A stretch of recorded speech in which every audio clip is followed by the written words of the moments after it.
just like that, we are live. And I'm Mary Alice Curran. I happen right now to be in Nebraska celebrating DigCit Week. And I'm alongside like my colleague and my partner and my very dear friend. Eugenia Tamés. Hello, everyone. I'm super excited to be here kicking off Digital Citizenship Week. It's been a great day. Actually, it's been a great year. Oh my gosh. Can we just like backtrack a little bit and start with last April? Because last April we did something a little bit different. And it was all month long. And we met people at their time zone. We met classrooms in their own language.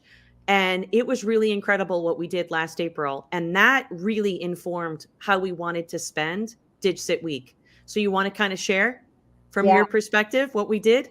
yeah. From my perspective, I think that it was great to have to highlight student voice, like to bring students into our channel so they can share by their own voice with their teachers, with their educators, how they use tech for good at school, how they do amazing projects to share locally, globally, and digitally. So Yeah. we are super excited because DigCit Week, it's like a preparation for our next Global Student Showcase next April.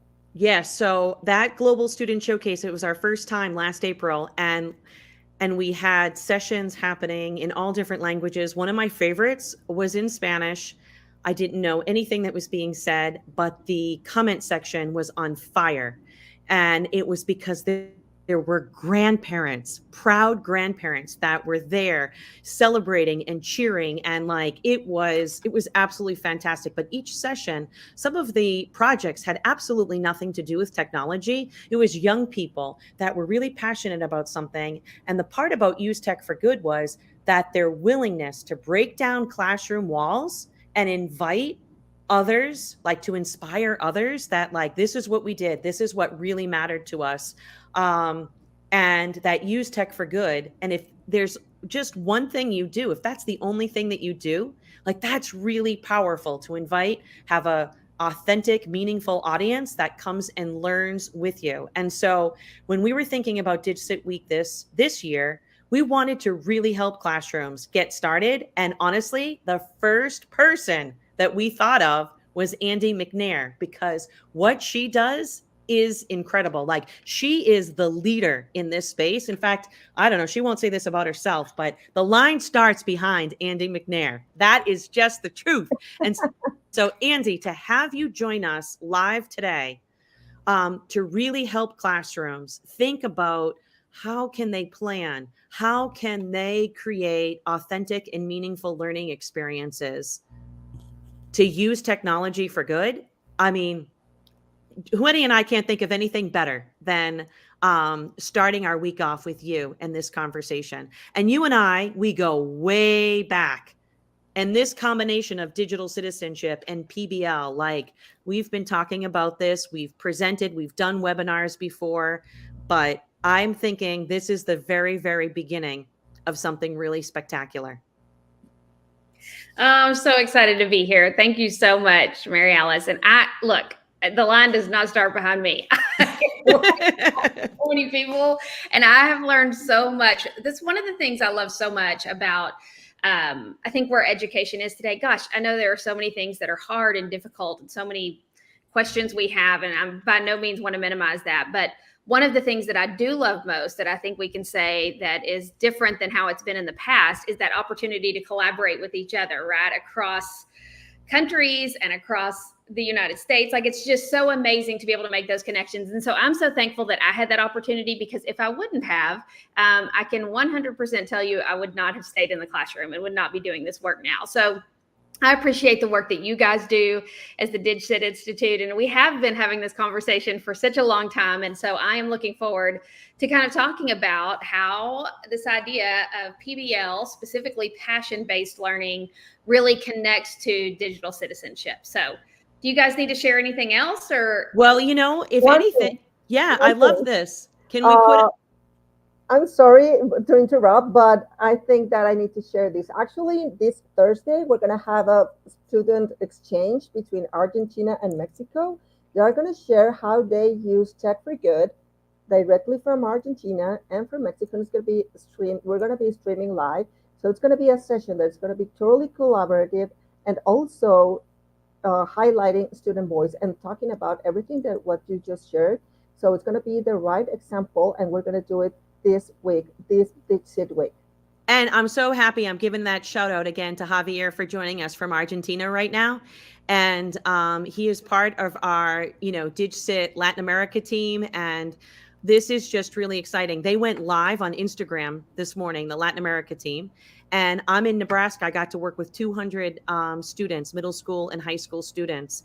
And we had a big announcement, and we'll definitely put it in the chat. But I wanted to make sure that we got to do this here and now too, because we teased this out. This happens to be Mundo, which is Spanish. And what's it Spanish for, Glennia?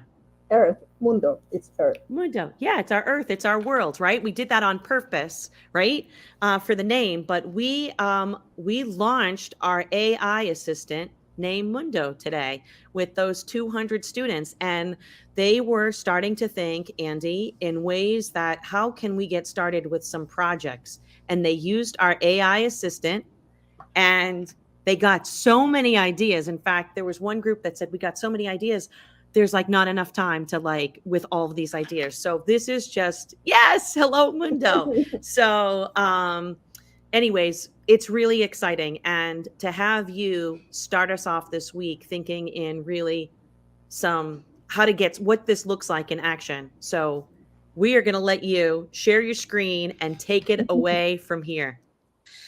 Okay. Well, gosh, thank you guys so much. And I see people saying hello in the chat. So if you're here, hi, Frank, in the chat, that would be awesome. That's always so helpful. Virtual is always hard because, we're used to seeing faces, and I can't see your faces right now. So I'm just sitting here staring at my computer screen. But I am going to share my screen because I did create some slides, and I saw a thing the other day and it said, hey, from Florida, Kimberly. I'm actually working with a district in Florida, so I'm there often right now.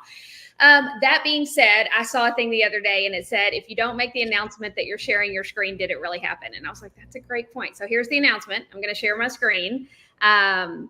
So let me click present. All right, let's make sure you guys can see that. All right, are we good to go? Can you guys see that okay? Yes. And listen, we've got Canada joining us as well. This is so exciting. Thank you all for our DigCit community for joining us. We really hope that this is the start of some incredible projects. So yeah. So let's just jump right in. Like Mary Alice said, this is a conversation we've had for a long time, this connection, and that's exactly what it is, right? A connection between Genius Hour, passion-based learning, and digital citizenship. And if you haven't heard of Genius Hour, first of all, welcome to the party. If you have heard of Genius Hour, you may not have thought of it this way. And so I always think of Genius Hour as PBL, definitely leveled up, right? So we've got project-based learning. I always think of that as when the teacher is telling the learners, hey, here's the project we're going to do. Here's the materials. Here's how it works. I know that's not what it looks like for everyone, but in my mind, that's kind of how I see project-based learning. Then we have problem-based learning, where our students are trying to solve real problems, which is very cool. And then passion-based learning is that opportunity for them to not only solve a problem, but to solve that problem utilizing something that they are interested in, and to create that impact and to create that change and use tech for good sometimes, if that's what they choose to do. And so as we talk through, the way I've kind of set this up is for us to talk about the big picture of Genius Hour. I'm going to give you guys kind of a framework to utilize if it's something you're thinking about implementing, and why would you not, right? And then I'm going to talk about some digital citizenship skills that I feel like are built right in. Hopefully that sounds good. I say this to everybody I present to. I'm very much a people pleaser. So I will be like, does that sound good? I don't have a plan B. So this is what we're doing, but I will ask you often if you're okay with it. So just say yes in the chat, and that'll make me feel better. Okay, so just a little bit about myself. I actually, look, Mary Alice, Carrie Espin's name is on here as well, because I forgot to change out the slides. Carrie Espin is my thought partner, really good friend. Mary Alice does her as well. It wouldn't be a mistake to follow her for sure. So, but my contact information is here. I share most of my Genius Hour content on Instagram and Facebook, and you can find me there at A Meaningful Mess, because That is kind of the story of my life. You can find me on Twitter or X at McNair AN3. My email address is there, and then my website is andymcnair.com, so you guys can check out the resources there. Okay, so before we get started, I always like to share my core beliefs because these are real. I'll share that slide again, by the way, at the end. I know I went through it quickly, but at the end, I'll give you my contact information again. But these are my core beliefs. These are the things that I believe to be true about every learner. And I always just like to say, these are the things that you're not going to change my mind about, right? I think that every educator has these, and it's important that we say them out loud. So first of all, I believe that every learner deserves an opportunity to experience new learning every single day. That means that I don't think any kid should have to sit through something that they already know. If they already know it, then maybe they have an opportunity to work on a Genius Hour project. I believe that every learner deserves an opportunity to learn from productive struggle. I'm a big fan of productive struggle and the role that it plays in the learning process, and I'm not sure that we give it the undivided attention that it deserves. I think we sometimes expect it to happen on its own, but I think we have to design with productive struggle in mind. I believe that every learner deserves an opportunity to learn by doing. That's really just because I believe in this generation and who they are and how they learn, and they learn by doing. And so anytime we can make that happen, I feel like it's a good idea. I believe that every learner deserves an opportunity to share their work beyond the walls of the classroom. I know that's a lot of the work that you guys are talking about this week. How do we give them opportunities to share their work? How do we do that in a way that makes sense and gives them the skills that they need to be able to do that even outside of the classroom on platforms like social media? And then finally, obviously, I believe that every learner deserves an opportunity to pursue their passion and purpose during the school day. Okay, so really quickly, I want to ask you guys, if you had to finish the sentence, I believe every learner deserves, if you'll tell me in the chat how you would respond to that, that would be awesome. So if you had to finish the sentence, I believe every learner deserves an opportunity to, how would you complete that sentence? You guys tell me in the chat. I'm going to give you a second. I'm terrible with wait time. I'm just going to tell you that. So type fast. I'm not a fan of silence. Mary Alice, what would you guys say? Why don't y'all share? Like, I believe every learner deserves an opportunity to, how would y'all complete that sentence? I would say something about, accessibility. Today during that workshop with the 200 students, we talked about accessibility and the importance, that layer about being inclusive. And that as content creators, it's like on us to make sure, we talked about alternative text, we talked about closed caption, like we talked about diverse voices. So I'd probably say something about that. Every student deserves to have access to the content. Like, as simple as that might seem, it's not always the case. Perfect. Okay, from my end, it will be to have the opportunity for a better, for better opportunities to learn. I mean, if they want to learn about a new language, to learn from it, if they to accessibility to websites or to internet and to better resources, good resources, so they can do a better job and do better learning. So I think that every learner deserves that. Oh, it's so good. Yes, agree with both of you. That's awesome. In the chat, it looks like Kimberly said to have a voice, and that's so true, right? We know, how long have we been talking about student voice, and yet we're not in a place where that is the norm. And then also to use tech for good, 100%. And we'll talk a little bit about that as we go through. So thank you guys for sharing. Okay, so if you're wondering what exactly is a passion project, here is a quick definition. I'll just be completely honest. I did not write this definition. You could probably guess who did. One of my best friends, ChatGPT, wrote this definition, but it is legit and it's a good definition. So I'm going to give you guys a second to read that. I'm not one to read slides to people, and then we'll talk about it.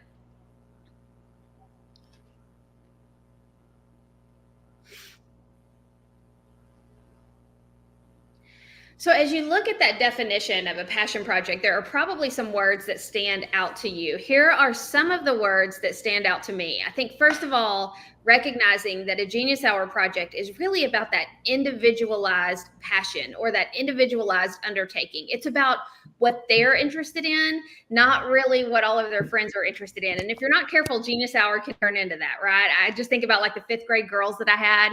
And when they found out we were going to work on passion projects across the room, they were like, say you're interested in cats, right? Like they just wanted to work together. So they were trying to make that happen. So we have to be careful. It really is about a learner's deep interest. It's something that we want them to be enthusiastic about. And it's about that passion. I think Genius Hour also has to be voluntary. I don't think that it's something that students should be forced to do until they are really in a space to have an idea or to have that deep interest. And then oftentimes this should be outside of their regular academic. We're not talking about like, it's not in addition to, it is something outside of those academic and professional responsibilities. So something to kind of think through. All right. Oh, we went backwards. Let's see what's going on here. All right. So as we kind of get started, and now we've talked about some of the big ideas, I want to talk about some of the specific things around Genius Hour. And there are a lot of myths out there. I hear people say these out loud. You guys have probably heard them. And so I just want to kind of clear the air and make sure we're all on the same page. First of all, Genius Hour is so much more than free time in the classroom. It really is an opportunity for your learners to make connections to what they're learning in class. Yes, we want it to be something different and something that connects to their interest, but what we ultimately want is to be able to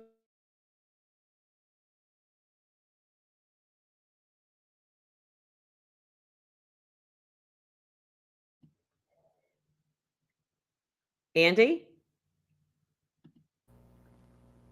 Is that us or is that on Andy's end? I don't know. Okay, it's not us, I don't think. Anybody in the chat, can you tell, like, are we still On? live? And it's just Andy? What happened? I don't know. But if anybody in the chat can tell us, can they hear us? It's on Andy. Andy's end. Okay. Okay. So maybe Andy will come back in. It's Andy. Okay. Well, let's see. Wow, this is the beauty about, I feel like, and the reality of when you do go Yes, online, yes, right? yep. These things happen. You can hear us. Well, while we wait to see if Andy comes back in, we're just going to share, like, I loved what she just had about like ChatGPT. Well, the thing about ChatGPT is you have to log in, right? Like when you think about privacy and one of the layers about digital citizenship, about being alert, right? Like that we need to be able to, create safe spaces for ourselves and others. That's Yes, not, thank you. but I can say that Mundo, we aren't collecting any data. So it would be really interesting. Andy, we were just kind of talking about how you had ChatGPT kind of answer that definition. Well, we ended up putting our link to Mundo because we are not collecting any data like ChatGPT.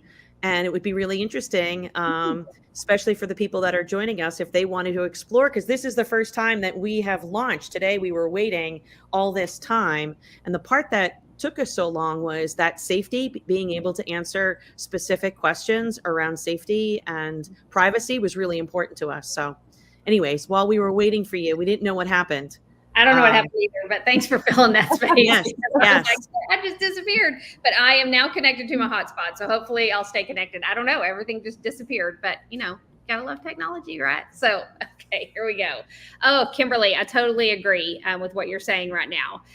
Most of the work that I do is actually with gifted learners and neurodivergent students. And so thinking about that connection between those that kind of get hyper fixated on a specific topic, and instead of trying to always give them something else to think about, to give them that time and space to really do the work around that idea. So I 100% agree with you. Thank you for sharing that. Okay.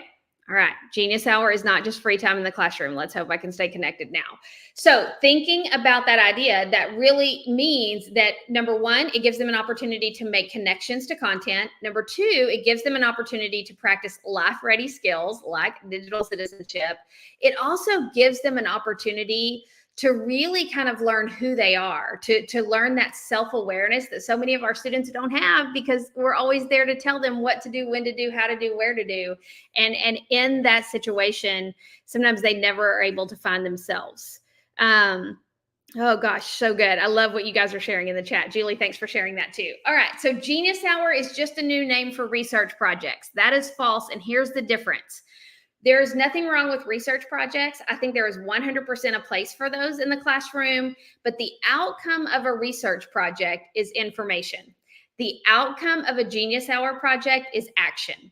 And so that's the difference, I think, between the two. When you're comparing Genius Hour and a research project, Genius Hour project, the outcome is going to be action. A research project, the outcome is going to be information. So both have a place, but you want to think about what outcome you're looking for before you decide what type of project your students are going to work on. Genius Hour is only for gifted learners. Gosh, I do a lot of work in gifted education. It's kind of the space where I like to hang out. But that being said, I think about so many of our learners, even our struggling learners, who may not learn it any other way. Right? To keep doing something the same way, harder, faster, more, makes no sense if it's not working. And so I think that Genius Hour can be such a great way for those students who aren't getting it or who are struggling to understand it. They don't need something over and over and over again that isn't working. Instead, they need something different. And I think Genius Hour can 100% be that something different. Genius Hour is impossible to manage. If that is something that you've thought or heard of before, I want to clarify tonight how it is not impossible to manage. It's actually fairly simple to manage. And then Genius Hour requires a ton of time and resources. That is not true either. So we're going to address some of these as we go through. But Kimberly, I see that you're saying, I as well had lots of colleagues who didn't understand the difference. And I would even go so far as to say, for a long time, I don't know that I understood the difference. When I think about when we first started Genius Hour in my classroom, and I think about some of our first projects, a lot of those were research projects. And so I had to really start to understand the difference. And so we'll talk about how you can help your students understand that as we go through. I think that Genius Hour, really any type of PBL, whether it be project-based, problem-based, or passion-based, it has to be two things, right? It has to be manageable and it has to be meaningful, because ultimately, if it's not both of those things, it's not going to be sustainable. I think a lot of times we go to conferences or we hear someone talk about these things and we get super jazzed and like, oh my gosh, I can't wait to do this. And then we go to implement it and we haven't thought through, how am I going to make this manageable for me? And how am I going to make this meaningful for my learners? And if you have thought through both of those questions, you have a much better chance of whatever it is that you're implementing being sustainable and something that you'll want to continue to do and your learners will want to continue to do. I just want to say a side note here. I think this is something in education we need to be having more conversation around in general. I just think even systematically, so often we say, oh, we're going to do this. We're going to have teachers do this and we're going to push this out. But then we don't have the conversation of how are we going to think about it so that it's manageable for them and meaningful for their learners. So regardless of what we're talking about, those two questions are really, really important. So when I think about when I first started to implement Genius Hour, I just want to be honest and share that it was 100% an absolute mess and also completely unrealistic. So I totally understand that. So long story short, I was in a place in my career where it really was like somebody had just turned the lights out. I lost every bit of passion that I had for teaching, and I didn't know how to teach today's learners, right? I felt like I was just going in every day and playing a game by somebody else's rules that made zero sense. And so I had this one day in my classroom where I looked up and my kids either had their head down on their desk, they were talking to their neighbor, or they had that compliant glazed over look in their eyes. You guys know the one where like, I'm listening, but make no mistake, I'm not buying what you're selling. And I just decided I'm done. And I came home and told my husband that night, I tell this story all the time. I told him I'm done. I'm leaving education. And he was like, well, it's October. So can we have a conversation about this? And I said, no, we can't actually. I'm going to resign tomorrow. I really wanted out because I did not like the direction that things were headed. That being said, that night on Twitter, I came across this idea called Genius Hour. And Dawn Wettrick was actually on a webinar with Brad Wade, who's a good friend of ours now, but at the time I did not know Brad. And Dawn was talking about this idea of his students pursuing their passions, and he's in Indiana. And I remember thinking, like, how are they getting away with that? Like, I'm sure you guys have figured out by now by my accent that I'm from Texas. This is not a mystery, but as I listened to Dawn share, I was thinking there's no way we could do that in Texas with the standards that we have to teach and all the things we have to do.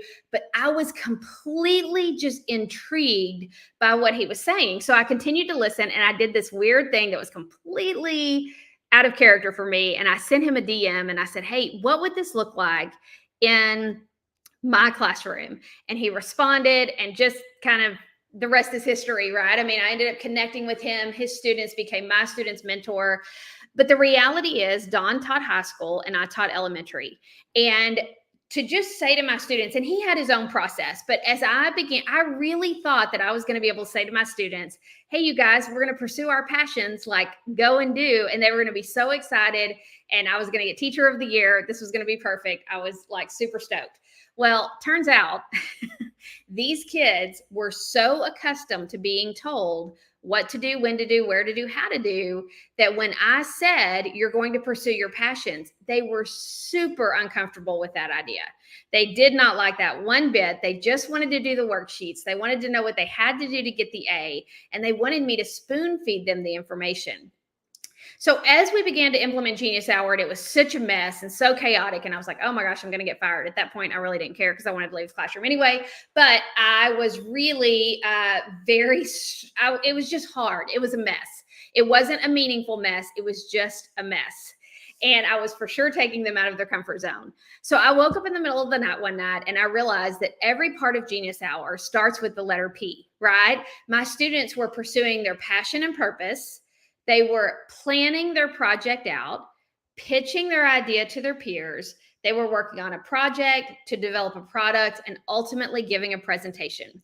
And so the next day I went in and I created this bulletin board, and this became our roadmap for Genius Hour. And I always like to be clear, it is a roadmap. It's not a checklist. And what that means is these are the stops that I think are important to make along the way. But what you do at each one of those stops depends on who you are as an educator and what your learners need. That may look different every single year. But this, I do believe, is a really cool roadmap that can help it make sense. So passion, plan, and pitch, I think of as the prep, right? Those are the things that learners are going to do before they ever start their project. And then project, product, presentation, that is what they're going to do to ultimately complete their project and to finish their work. So when you think about, the prep and the project, there's just as much prep as there is project. And I think that's really important for our learners, because so often they just want to jump in and get started, when the reality is there's a lot of things that need to happen. And I think digital citizenship plays a role in each part of the Genius Hour process. You guys, as you're looking at this, just the 6 steps, where do you see digital citizenship making the most sense? Like if you had to pick one and you were like, oh my gosh, right there, that's where digital citizenship fits in, where would you think? Thank you, Kimberly, very much. That's very cool that you guys use the same steps. I want to say I would put it in plan, because when you think about a foundation, so like we call them layers. A lot of people say the digit elements or the pillars, but we like to use the term and the visual about layers because it's building a foundation. So how to be alert, how to be balanced, how to be engaged, how to be informed, how to be inclusive. And then at the DCI, we've added a 6th one beyond what ISTE has into being an impactor. So it's that idea of taking those layers and not just talking about them, but, being intentional to put them into action and, becoming, an impactor where you are making an impact, a positive impact in your own community. Right. But that has to be at that planning stage with that foundation. So that's what I would say. So true. Well, I was thinking the same. Yeah, and if you don't include digital citizenship on the plan part, it's not going to be in a sustainable base. It will have like a solid foundation. Mm-hmm. So you need to put digital citizenship right in the foundation just to have a solid project. I love that. I love that idea of it being in the foundation. And Kimberly said the same thing, plan or product. And I can see it in both of those. I can honestly see digital citizenship in each part of the process. I think that's because in kind of creating the 6 Ps and thinking through what they would look like, I really, at the time, Mary Alice, I mean, as you and I were kind of connecting fairly close to that time, it just started to all make sense as the pieces came together. Okay, so these are the 6 Ps of Genius Hour. This is the process that I feel like makes it manageable and meaningful. And really, basically, you have passion and purpose. What do you want to learn about and why? Then they have to plan it out. They have to create a purposeful plan, like creating something like let me just give you one example. So a major moments timeline, like just tell me 5 things that you're going to have to do from your project for your project to move from just being an idea to being reality. And then they pitch their idea, right? Kind of like Shark Tank style, or they could pitch in Microsoft Flip and it could be asynchronous. But how will they share their idea and get feedback from their peers? Then they work on a project. What are they going to do each day to make progress? And then they create a product. So what will they create and how are they going to share it out? And then ultimately, how are they going to share what they've learned with an audience? Okay, so I wanted to share, because as we get into the connection for digital citizenship, I wanted to share a few of the different types of projects, because for the people who have utilized this process for a while, including myself, there was like this piece missing for a long time. And I just recently was like, oh, I think I know what the missing piece is. And it really is this idea of project or product buckets. Really letting them think, or purpose buckets, letting them think about why they're working on the project. I think so often when I first started Genius Hour, so often our students say something like, oh, I love Legos, so I want to build something out of Legos. Well, that's fun and that's cute, but that's when Genius Hour gets a bad rap, right? That's when Genius Hour just becomes free time. And they can build with Legos anywhere, anytime. We want them to think beyond just, I want to build with Legos, and we want them to think about why they want to build with Legos. So let me kind of introduce you to the 4 purpose buckets for the projects and see what you think. All right, first of all, a mastery project. A mastery project is when a student is learning something, they're given the opportunity to master a skill or concept by doing. So basically they are learning maybe how to cook, maybe how to play the guitar, maybe how to build something out of Legos, but there is a specific purpose behind it. All right, next is a kindness project. And a kindness project is the opportunity to impact others in a positive way. So I think you guys are going to love this. I was actually working with a student the other day, and he was he was doing a mastery project because he was learning how to sculpt these really small, kind of intricate things out of clay, which he was really excited about. This was a middle school student. And so he had decided that his project was a mastery project. Well, he came to me and he said, hey, because I was working at a school district at this time, I was just helping them with Genius Hour. I'm not in the classroom anymore. But as I was working with him, he then later on came to me and he said, hey, my outside expert is my grandpa, and he loves when I come over. It just means so much to him. And so I think I'm actually impacting my grandpa in a positive way. So can I shift this from a mastery project to a kindness project? And I thought, oh my gosh, like that is why these buckets are so important. He was able to really think through how to kind of level up his project. Oh gosh, Julie, I would love to talk to you more about that idea. Genius Hour can 100% be done in first grade for sure. All right, so kindness project, and then innovation project. This is the opportunity to create something new or make something better, right? These are for your inventors, your kids who see something and they're like, that could be better. Or nobody's thought of this, but I have, and they want to create that thing. That would be an innovation project. And the last bucket is a perspective project. So this is the opportunity to change their perspective about something or the perspective of someone else. So what do you guys think about these buckets? Kimberly, I see that you said you like how you've named the different types of projects. Yeah, I think I was kind of in the same boat. I definitely had like community projects and service projects. But for me, I think these four really kind of give students a direction. And I like these because you can refer back to them when the fire starts to kind of fizzle out. So you can say, hey, remember, you were doing this to change the perspective around this idea. Have you accomplished that? Or remember, you were wanting to impact this group of people in a positive way. Have you done that? And so when you can use these buckets to kind of stoke the flame as it starts to fizzle, I think that's really important. I read something recently that said it was talking about purpose and passion and the difference between the two. And it basically used the analogy of a fire, right? A campfire. And I don't camp, but I hear that if you do camp, you have to build a foundation for the fire. And the foundation is just as important as the flame itself, because if you don't build that foundation well, then ultimately that fire won't be able to sustain itself. And so I think about these purpose buckets as the foundation. Like they have to really think about why they're doing the project, or it doesn't matter how passionate or how excited they are about Legos. Eventually that's going to start to fizzle out. And when it does, if that foundation hasn't been built well, then it's not going to be able to sustain itself. Does that make sense, you guys? I feel like I'm saying a lot of words. Okay. So those four buckets. So when we think about passion projects, we have the 6 P's: passion, plan, pitch, project, product, presentation, and then thinking through these different purpose buckets. So mastery, kindness, innovation, and a perspective project. Oh gosh, Kimberly, absolutely. They definitely have to know the why, which is something I was missing in my classroom, I think, for a long time. Okay.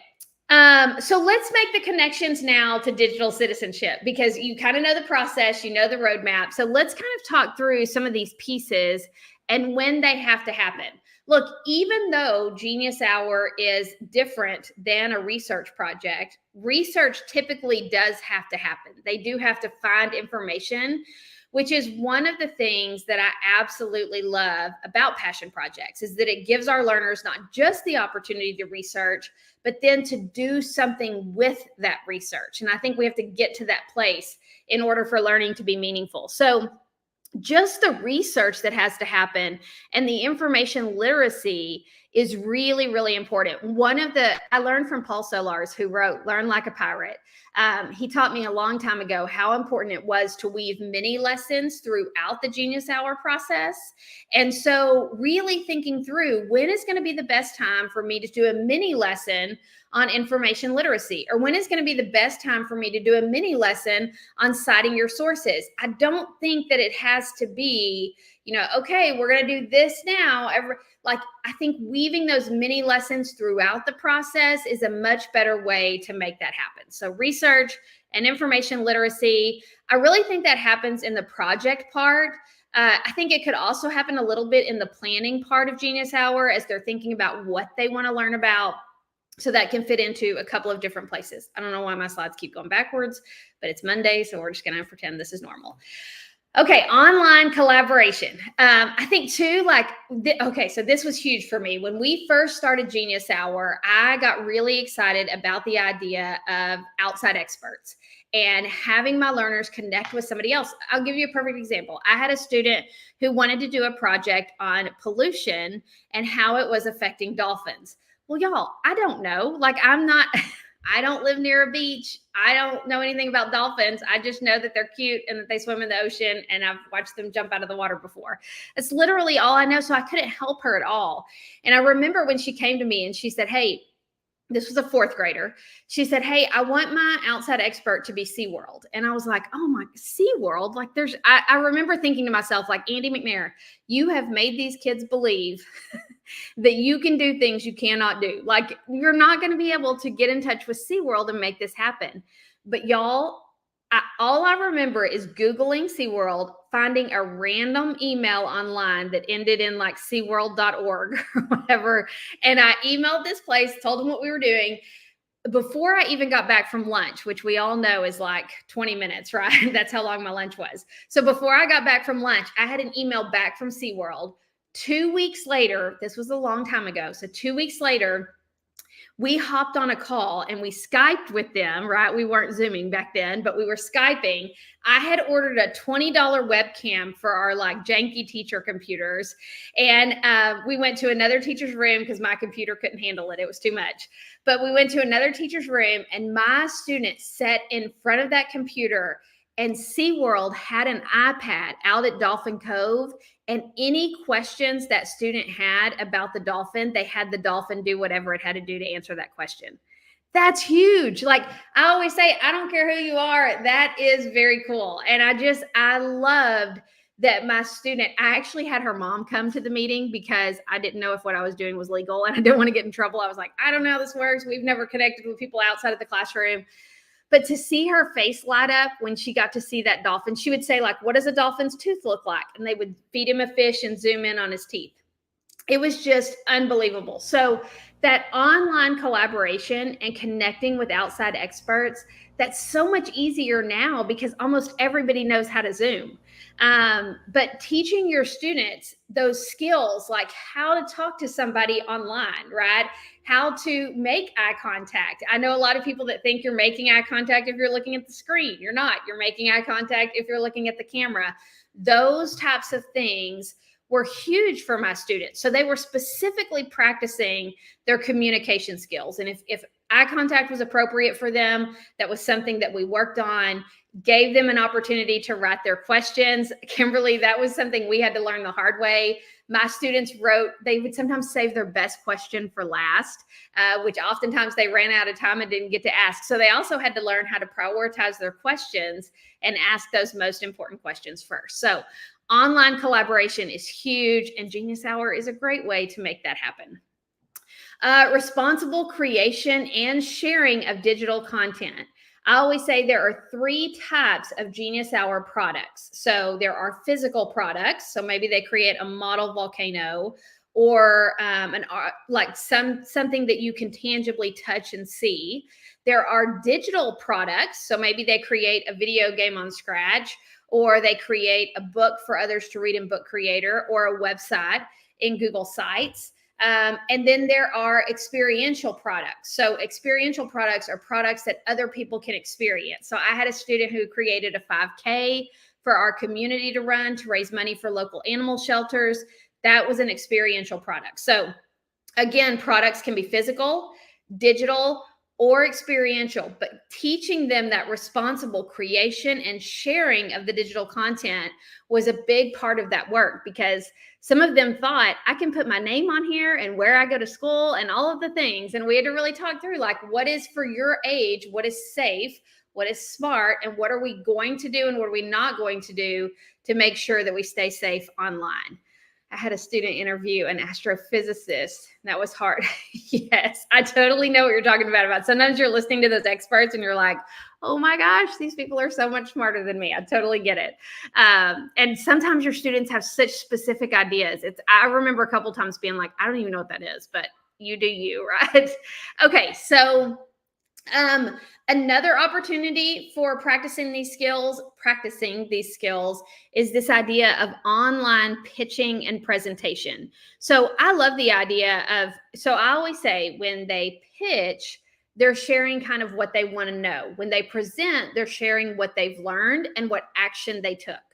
So when we think about that, you could have your students pitch and present in Microsoft Flip, and then their peers can go watch their pitches and their presentations and provide feedback, which is a digital citizenship skill, right? How do I provide effective feedback, and how do I respond online in a way that is appropriate? How do I respond if I liked their pitch and I thought they had great ideas? How do I make that sound authentic and like I actually watched it? But also, how do I respond if I have some different ideas or I don't think it's a great idea?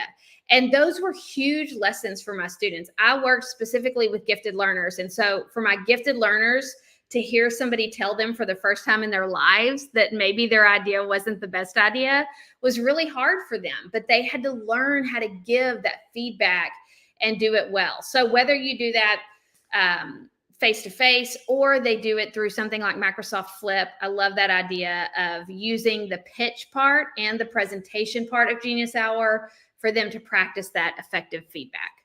All right, we're getting close to being done, you guys. Finally, this idea of respect for diverse perspectives. So being able to hear someone else's project idea or hear someone else's perspective of your project idea and not being offended if it's not something that you agree with. I say all the time, this generation more than anything, oh yes, being inclusive, this generation more than anything needs more opportunities to disagree with each other and still play together on the playground, or disagree with each other and still be able to hang out in the parking lot after school in high school.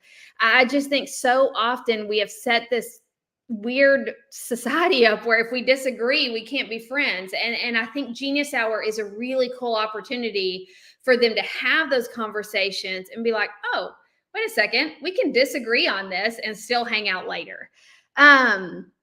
Would you say this is the phase where you make sure the project goals are attainable? Yeah, I think that is actually when they pitch is when I always did that. That's when I always say, Kimberly, I think it's a good idea. I don't know if you guys have seen like the garage sale stickers, the red, yellow, and green, but I think you could give a student's pitch either a green light, which means you're good to go. We don't even need to have a conversation. A yellow light means, hey, it's going to be fine, but we need to have a quick conversation about where you're headed. And a red light would mean your project is either unsafe or inappropriate, and we've got to pump the brakes and have a real conversation. So yes, I think that what you're suggesting, what you're sharing there would be a yellow light. Like, wait a second, we've got to have some conversation around your goal and whether or not it's attainable. That's a good question. What do you think about the red light, green light, yellow light? Does that make sense? I think doing that when they pitch is the best time for you to kind of hear that and then give your feedback. Okay, so all of those connections to digital citizenship are super important. I thought that was the last one. Here's one more. Critical evaluation of online resources. That was one of the things I noticed that my students really struggled with, was evaluating the resources. They tend to believe everything that they read online, right? Like, oh, well, this website said that, so it must be true. Oh, I love that you're sharing these. Yes, that idea of being informed and understanding that I can be informed, but I have to be careful about the information that I'm taking in and what I'm buying into. I have a 16-year-old daughter, and sometimes she'll come in and tell me something she read on Instagram, and I'll say that again, except this time say it and think at the same time. And she'll say it and think, and she's like, oh, that's probably not true, right? And I'm like, 100%, that's not true. But it's sometimes they are so used to just taking in information that they just start to believe so much of what they read. And I think one of the skills we can really teach them is how do we give them an opportunity to evaluate what they're using so that they know, hey, this makes sense or this doesn't make sense. And should I use it for research or should I not? Okay, gosh, last but not least, hopefully that made some connections. I feel like we went really, really fast, and I was frazzled too because of my internet issue. So I hope words came out as sentences, basically. That being said, I wrote Genius Hour Passion Projects that Ignite Innovation and Student Inquiry, and so much of what I've shared tonight is written about in that book. I also have a Genius Hour kind of skills enhancement suite that also kind of weaves in digital citizenship. You can find all of that on my website at andymcnair.com. But this book that you're looking at now, this is the second edition of Genius Hour. So it kind of has the latest and greatest, I don't know if it's the greatest, but it's the newest information that's in there. So you guys can check that out. You can find it on Amazon or you can buy it through my publisher, Routledge. And yes, thank you so much for sharing. My website is andymcnair.com. And if you want to look specifically for Genius Hour resources, you can go to andymcnair.com/genius-hour, or there's also a Genius Hour bar or a navigation tab called Genius Hour on my website as well. So you guys can click that. But like I said, I share most of my Genius Hour resources on Instagram, so you can find that there. This is the slide I was looking for earlier. And so my website is there. My Twitter or X. You can find me there. I don't share as much on there as I used to. Most of what I share is on Instagram. So you guys feel free to follow me there. And I would love to stay connected for sure, especially those of you that are already implementing Genius Hour. I would love to learn with and from you. And if you're not already implementing Genius Hour, what are you waiting for? Like, I would love to help you make that happen. I love this quote. This is the last thing that I'll share, but I think it's so important. This idea of a ship in harbor is safe, but that's not what ships are built for. This was one of the biggest lessons for me as an educator to learn, that it was okay to be in harbor sometimes. I didn't have to take risks every day, but there were times that I needed to take a risk and needed to do things differently for learning to happen. So if you've been hanging out in the harbor for a while, that idea of kind of getting out of that harbor and doing what you were actually created to do, I think is a really cool idea. So thank you guys so much for letting me be here. I'm going to stop sharing my screen so you guys can share what you need to share, but I just appreciate the opportunity to make the connection between Genius Hour and digital citizenship. Yeah, that I really, really enjoyed your session, Andy. On behalf of Mary Alice, she had to leave, but I'm here with you. It was an awesome information with what you shared with us. Especially, I think that as educators, sometimes we are kind of afraid or need to be like behind a certain curriculum. Mm-hmm. But the thing is to change a little bit our perspective and being brave to include all these things that you shared with us, to include a Genius Hour with all our program throughout maybe it could be throughout the school year, right? It doesn't have to be like only in a week or in certain type of certain time. So we can just start adding layers throughout the school year, and we will have a more meaningful learning experience with students. Yes, I love that so much. Oh my gosh, and I'm excited about the connections that I've made. Yes, you guys, Julie, for sure, get with me, and I would love to talk to you about specifically how to do this with first graders. And then Kimberly, I don't have a classroom of my own, but I work with a lot of teachers that are implementing Genius Hour, so I would love to make that connection. So you guys send me a DM, and let's connect and continue to learn together. And I just appreciate the DigCit Institute and the work that you guys are doing. It's huge, and it's important, and it matters. And I'm a big fan. So thank you for the opportunity to share tonight. No, thank you. Thank you for being here. Thank you for being in our kickoff session today. So to everyone that joined, thank you so much. We're going to have some sessions during the rest of the week. Let me share just this like last minute, our sessions that we're going to have for our next during the week. So you all can be here with us from October 16 to 20. So make sure to follow us on Instagram and have all our sessions, join us, and be part of this amazing DigCit week. Thank you, everyone. Thank you, Andy. It was a pleasure, and good night. Bye, y'all.